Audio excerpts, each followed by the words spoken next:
Hi, welcome to the Bathtub Bulletin website. We're going to do a weekly series of episodes about the Bathtub Bulletin, which includes things that I get excited about and things that I hope will excite you.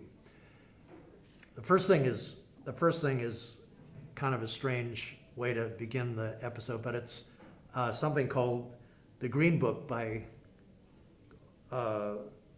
Gaddafi. You know, you remember him. Here's an image of him. He was the dictator of Libya, but he wrote a book comparable to the Mao's Red Book, and it's called the Green Book. And he talks about the problem of democracy, what he calls the problem of democracy, and his solution is socialism, rule of the people, what he calls rule of the people, but he rejects communism and capitalism.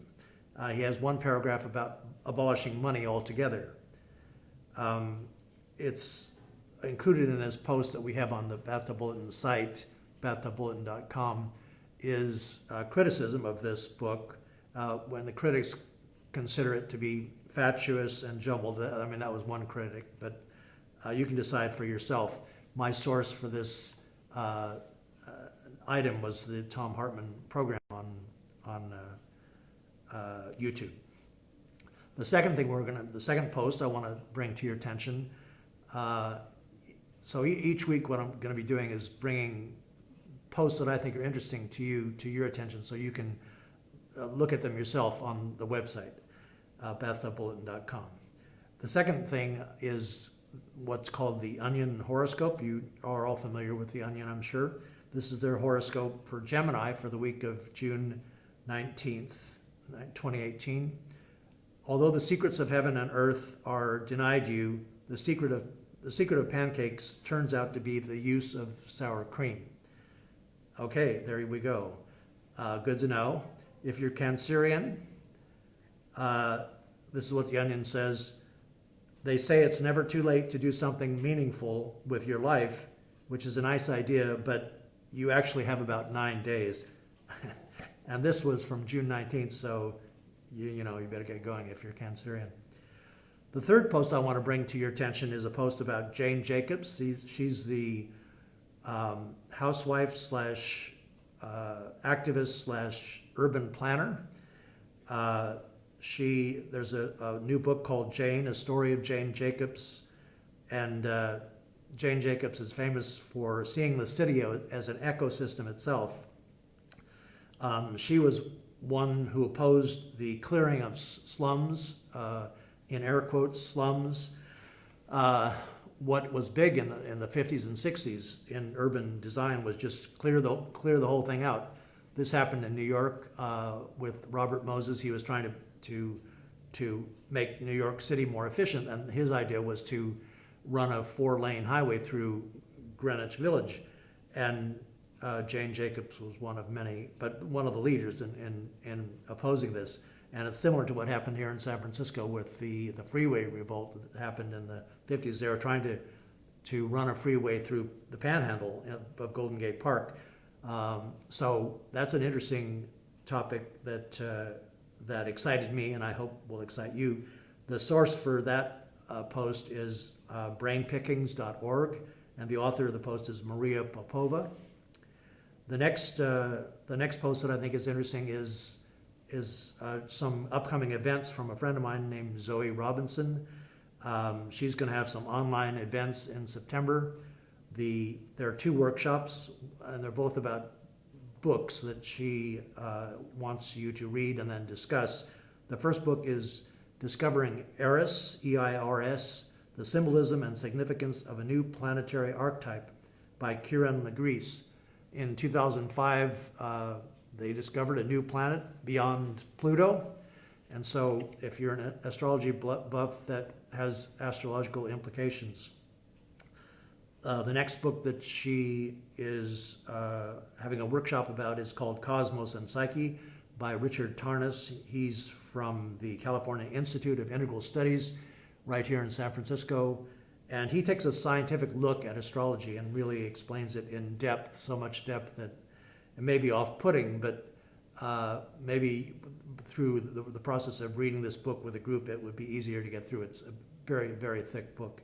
The next item on the next post that we want to talk about is a post about Jordan Peterson, the YouTube sensation that has been featured recently in the Wall Street Journal. There was an opinion piece by Yoram Hazani in the June 18th edition of the Wall Street Journal. Jordan Peterson rails against identity politics, and he's considered the new voice of conservatism. But he says he's not a conservative, but conservatives think he is, so you have to decide for yourself. He emphasizes responsibilities as opposed to just rights. He thinks that the responsibilities are just as important as civil rights. He did a wonderful YouTube video on the analysis of the story of Pinocchio as an archetypal story of becoming a real boy, and so it's an archetypal story of becoming a real self. And he's a brilliant man. I don't always agree with him, but he's something that many millions of people have gotten excited about. So I think you'll want to read this post to see what the Wall Street Journal is saying about him, because the Wall Street Journal has opinions of its own, being owned by Rupert Murdoch and being considered a conservative voice in the wilderness. I got just a couple more posts here. The next post is something about sex bots. It's from bigthink.com. It talks about, robots and sex, and to some, sex bots are the answer to concerns about safe sex. Although some psychologists say having sex with sex bots may lead to difficulty in having sexual relationships with human beings. And that's, and then some women's groups say that, this is offensive to women because it is enforcing the idea of looking at them as sexual objects. But if you look carefully, the sex bots are both sexes. They have male sex bots too. So this is a whole new world, and welcome to it. Speaking of sex bots, no, I'm just kidding. The next one is about Adam Smith, who talked about the invisible hand of the economy. And he has this quote that I thought was really interesting.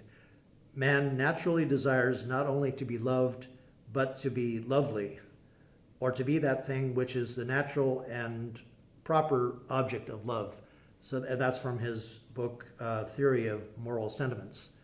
So that's kind of interesting. And I have an image here of Adam Smith saying that man naturally desires not only to be loved, but to be lovely. And finally, we're going to close with Aretha Franklin singing "Oh Mary, Don't You Weep," and I'll let Aretha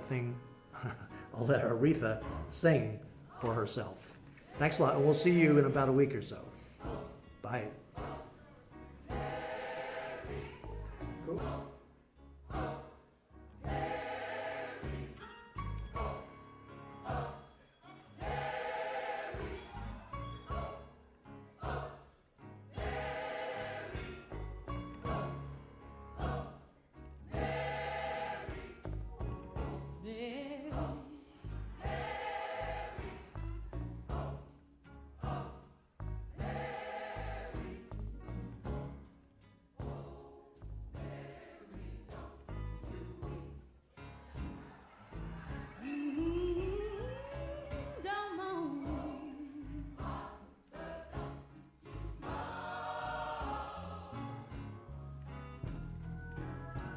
Listen, Mary,